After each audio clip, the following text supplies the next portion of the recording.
Lucas 15, versículo 11. Essa é uma parábola bastante conhecida entre os irmãos. Chama a parábola do filho pródigo.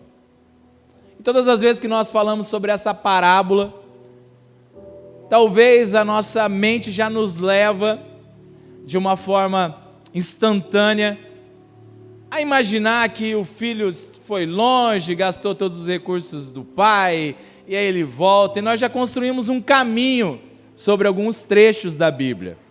Isso é natural, porque faz parte de lermos e ouvirmos, enfim. Mas nessa noite eu quero chamar a atenção para você por um outro aspecto. Nessa noite eu quero te conduzir a perceber algo que talvez nós temos não percebido na palavra do Senhor. A palavra do Senhor, nessa parábola, conta a história de 2 filhos. Amém, irmãos? E talvez, no nosso meio, há pessoas que se julgam ser o filho pródigo. E se nós falarmos do filho pródigo, o filho pródigo foi aquele que tomou seu adiantamento de legítimo, ou seja, sua parte da herança, foi para o mundão, quebrou tudo, gastou tudo, se divertiu, fez tudo que podia num pouco espaço de tempo e volta para a casa do pai, depois de um tempo, arrependido. E a parábola também nos diz que há um outro filho, que é um filho que ficou, há um filho que permaneceu, há um filho que não pediu adiantamento, há um filho que não pediu recurso. Mas sabe de uma coisa? Quando o irmão dele volta, ele se revolta. Veja bem, preste bem atenção nisso. Seu irmão vai embora da sua casa, e ele gasta todo o recurso, e depois ele volta. Em vez de você ficar feliz, você fica triste. Mas aquele irmão, ele não se sentiu triste pelo retorno do seu irmão que estava perdido. Não, ele se sentiu triste, porque quando o irmão retorna, o pai resolve fazer uma festa. Ou seja, o pai faz um churrascão, para a gente entender na nossa linguagem. O pai fica tão feliz com a volta do filho e fala: vamos matar um novilho, vamos nos alegrar nessa noite, porque o filho que estava perdido voltou. E aquele irmão se revoltou, e quando ele se revolta, ele fala: meu pai, eu passei o tempo inteiro do seu lado, te servi, trabalhei, nunca gastei os seus recursos, nunca te pedi coisa alguma, e o senhor nunca me deu nada, nem um cabrito para eu fazer um churrasco, nem uma galinha para eu poder fazer, sei lá, frango a passarinho, nem isso o senhor fez para mim. Esse era o contexto dele. E o pai naquele momento olha para ele e fala: filho, tudo que eu tenho é teu, tudo que eu tinha também era seu. E a parábola termina. Amém, meus irmãos?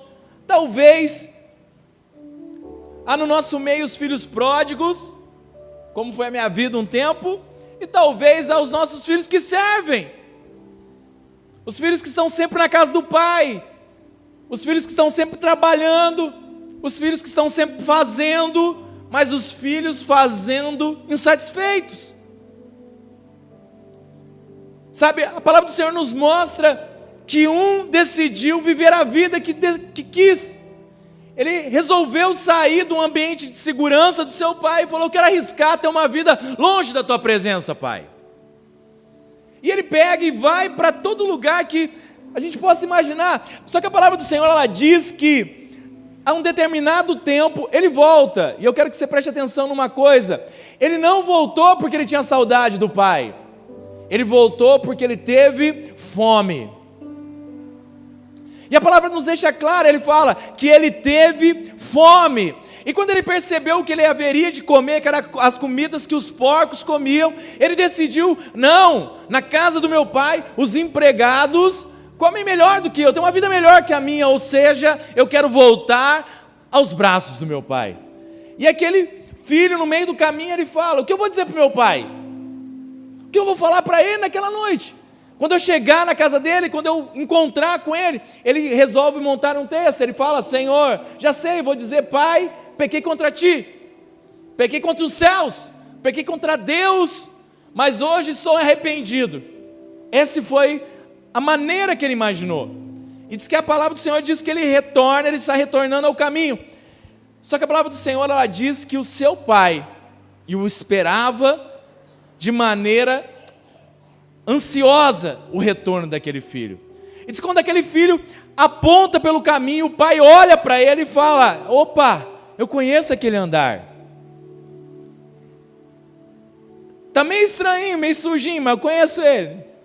Talvez não está com as roupas que eu dei, talvez não está da maneira que eu deixei, mas eu o conheço. E a palavra do Senhor diz que quando o filho vai tentar dizer algo, pedindo perdão ao pai, diz que o pai se lança ao pescoço do filho, dá um abraço nele, um beijo nele e fala: que bom que você voltou. E a palavra do Senhor, ela não nos deixa nos enganar, porque a palavra não tem um diálogo entre o filho e o pai. A única coisa que ele mostra é que o pai já chama os empregados e manda matar um novilho. E ele já pega a roupa, já pega anel, já pega a sandália, dá um banho no filho e muda as vestes do seu filho. Amém, igreja? Sabe, nessas horas nós olhamos que muitas vezes nós tentamos nos relacionar com Deus como filhos, mas pelo muito falar, tentando mostrar todas as nossas dificuldades, mostrando os nossos erros. Mas sabe de uma coisa? Eu quero te lembrar de algo, que o pai, ele não está preocupado sobre aquilo que você faz ou não faz. O amor do pai não está condicionado sobre a maneira que você vive, sobre a forma que você anda. O amor do pai está condicionado porque ele é seu pai. Amém, igreja? Amém, meus irmãos? Sabe, o amor de Deus não se condiciona a você pela maneira que você utiliza a sua vida. Entenda o que eu estou dizendo.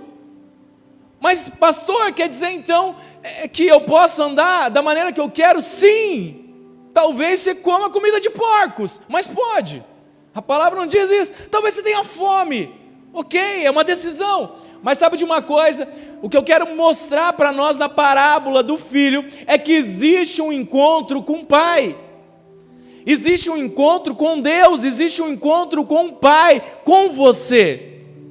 E sabe de uma coisa? Na parábola ela mostra dois filhos que não souberam se relacionar com seu pai. Um andou de forma totalmente desgarrada, com uma vida que o levou a ter fome, mas o outro me chama a atenção. O outro estava do lado do pai o tempo inteiro. A palavra do Senhor diz que ele não fugiu, ele não saiu correndo, ele não gastou todo o seu dinheiro, ele não pediu legítimo, ele não pediu nada, mas ele mostra uma atitude também, que ele não aproveita o relacionamento com um pai amoroso. Ou seja, quando ele diz para o seu pai que ele nunca pediu nada a ele, me mostra uma coisa, irmãos, que ele não reconhecia e não sabia qual era a natureza do seu pai. Muitas vezes nós paramos diante do Senhor, diante de Deus, e buscamos nos relacionar com Ele, baseado numa impressão que nós temos talvez de um pai natural, talvez baseado na maneira que nós pensamos, talvez nós usamos qualquer coisa natural para tentar ter um relacionamento com Deus.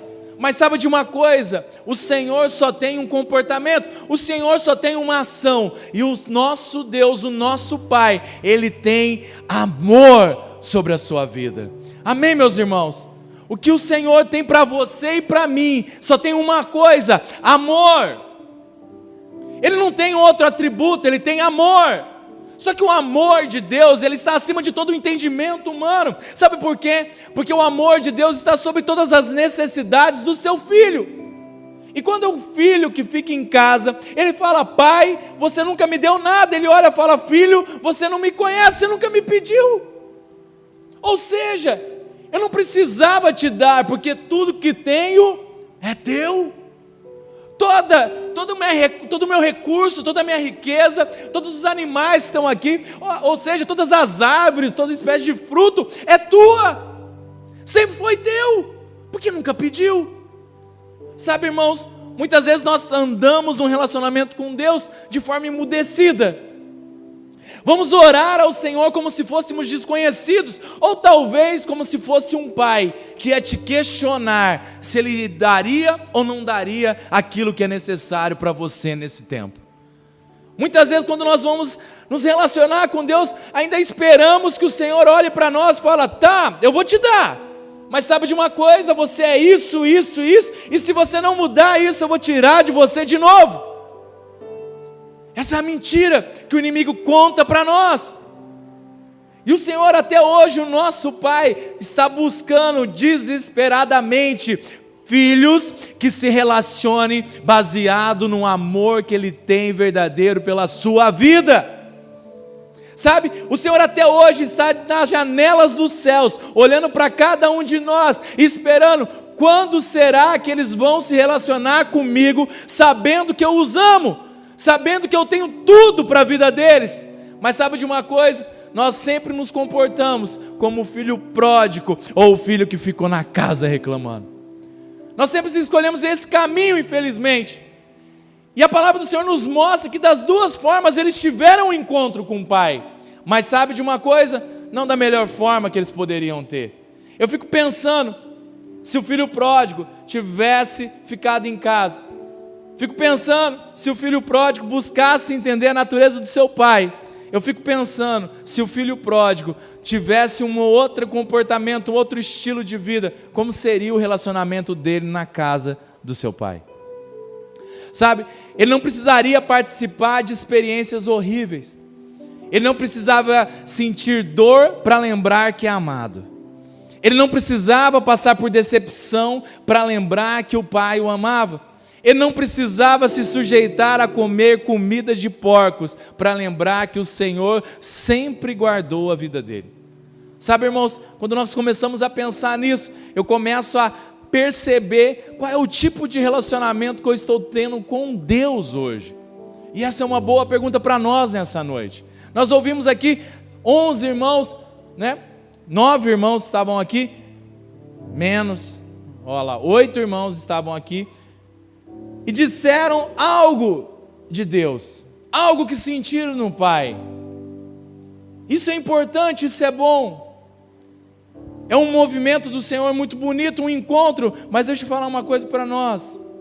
Nós não precisamos sofrer o que decidimos sofrer para poder entender essa realidade de Deus. Amém, irmãos? Quantos estão entendendo? Sabe, talvez até hoje nós estamos passando por coisas, porque ainda nós se comportamos como os pródigos ou como os murmuradores da casa. Talvez até hoje você tenha uma vida legítima aos olhos naturais em Deus. Talvez até hoje você venha aos cultos todo domingo. Talvez até hoje você confesse sua fé, você fala de Jesus, você fala do nome de Jesus, você fala de todas as coisas. Talvez nessa noite você tenha uma Bíblia na sua casa e você lê ela todos os dias. Você aprendeu a orar pelo seu alimento, você aprendeu a abençoar, você aprendeu várias coisas. Mas sabe de uma coisa? Talvez até hoje você não aprendeu a se relacionar com um pai de amor. Talvez até hoje você olhe, pare e pensa: ah, Deus, eu fiquei tanto tempo, Pai, na tua casa. Eu servi tanto, eu já participei de célula, eu já participei de encontro, eu já servi no louvor, eu já fiz isso, já fiz aquilo. E sabe de uma coisa? Eu tenho falta dessas coisas e o Senhor nunca me deu. E acontece um efeito maluco dentro da igreja, porque todos os que estão de fora, quando eles se achegam a primeira vez, a vida dele é transformada na hora. E você para e pensa, fala: Senhor, eu estou há tanto tempo aqui na igreja e a minha vida continua a mesma. Acabou de entrar um irmãozinho ali que nem sabe nada da palavra, ele não sabe nem orar, ele não sabe nem se portar no nosso modo de pensar, e esse cara, ele é abençoado pelo Senhor. Talvez ele recebe o batismo do Espírito Santo, e eu há tanto tempo na igreja, eu não recebo. O que acontece? Sabe, irmãos, talvez é a hora da gente começar a perceber como que a gente tem se relacionado com o nosso Pai. Está na hora da gente começar a perceber que existe um favor de Deus derramado sobre a nossa vida. Existe um projeto de Deus para cada um de vocês que estão aqui, inclusive para a minha vida. Não há diferença entre nós, não há diferença entre filhos, mas há diferença de como os filhos acessam o Pai. Talvez até hoje nós acessamos o nosso Pai por justiça própria, pelos nossos méritos, por aquilo que fazemos, e até apresentamos as nossas causas de forma legítima a Deus. Senhor, eu orei bastante essa semana, eu acho que o Senhor vai me atender. Deixa eu lembrar de uma coisa: o filho estava perdido, e a posição do pai era a mesma, esperando que ele se relacionasse com ele pela natureza do Pai. O Pai não mudou o aspecto, os filhos mudam o aspecto. O Pai continua da mesma forma. Todas as vezes que nós nos achegarmos diante dele, ele vai nos atender com roupas, com anéis e com sandália. Toda vez que nós nos chegarmos diante do Pai, querendo nos relacionar com ele, ele vai dar um banquete, um churrasco, fadado de alegria na sua vida.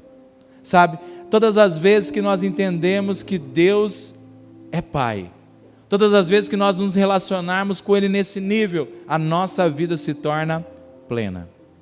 Mas todas as vezes que nós buscarmos uma recompensa de Deus, simplesmente pela recompensa, nós vamos virar as costas e não vamos nos relacionar mais. E todas as vezes que nós esperamos receber algo sobre aquilo porque fazemos algo, nós também estamos vivendo uma parte muito pequenininha do que Deus tem para nós.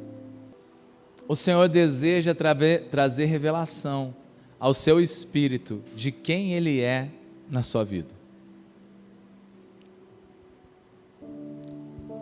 Talvez nós chegamos diante de Deus querendo ter a revelação de uma área. Isso é bom, mas quantos querem plenitude aqui?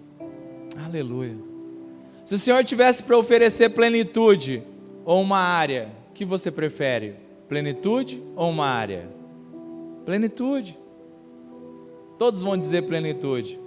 E por que temos buscado uma área? Nessa noite o Senhor quer se apresentar para você ter um encontro com o Pai. Está na hora de uma vez por todas, cada um de nós, podemos ter um encontro com o nosso Pai. Amém, meus irmãos? E nessa noite isso precisa ser um desejo seu, porque o Pai continua no mesmo lugar te esperando. Eu quero te lembrar disso, o Pai não está de costas para você, Ele não está zangado com você, Ele não está querendo ter um acerto de contas com você, não, Ele continua no mesmo lugar esperando você para um relacionamento.